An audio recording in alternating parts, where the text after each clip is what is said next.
This is Maldives, South Asia's upmarket holiday destination, famous for white sand beaches, turquoise lagoons, and vast coral reefs. But scratch the surface and you will see it is battling for survival. The chain of 1,192 tiny islands is on the front lines of the climate crisis, as rising sea levels threaten the very existence of the island. What climate activists have long cried, even the top executive of the country is reiterating. Well, I can categorically say that we definitely don't need to buy land or even lease land from any country. We have enough land here, and if we need to increase the amount of land, we have enough lagoons, enough area in within our country.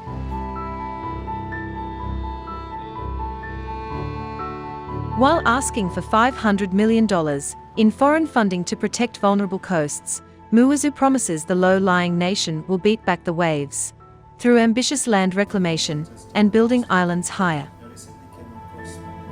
The amount we have to spend on each island is a lot of money compared to how much we earn.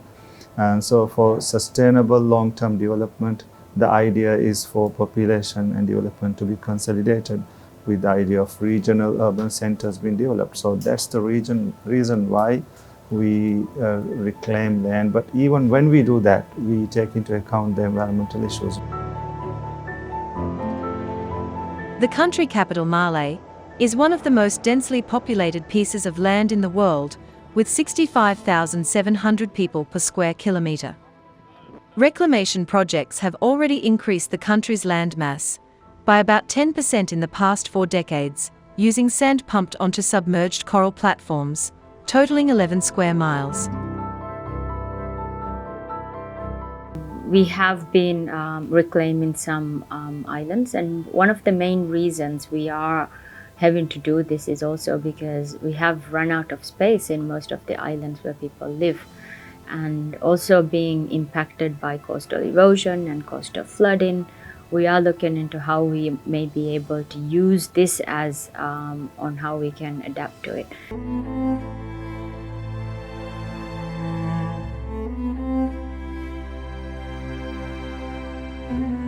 But environmental and rights groups warn that while reclamation is needed, it must be done with care.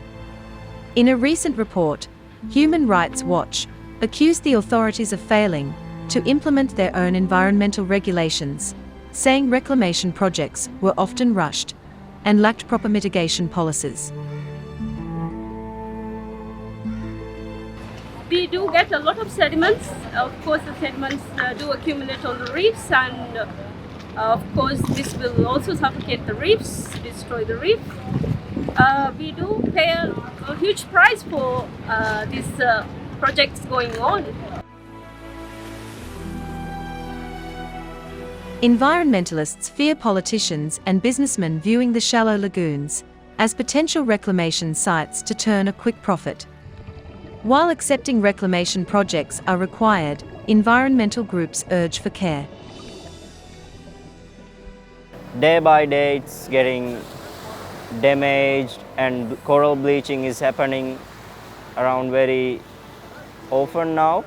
It's like, I don't know the reason about these things, but I think, on my opinion, we all should be aware of protecting our reefs and the ocean. The UN's Intergovernmental Panel on Climate Change warned in 2007 that sea level rises of 18 to 59 centimeters would make the Maldives virtually uninhabitable by the end of the century. With scarce drinking water availability, almost all the 187 inhabited islets in the archipelago depend on expensive desalination plants. Maldives is facing a tug-of-war between land development and sustaining its coral reefs. This brings a major question: whether sustainable development is possible in areas like this.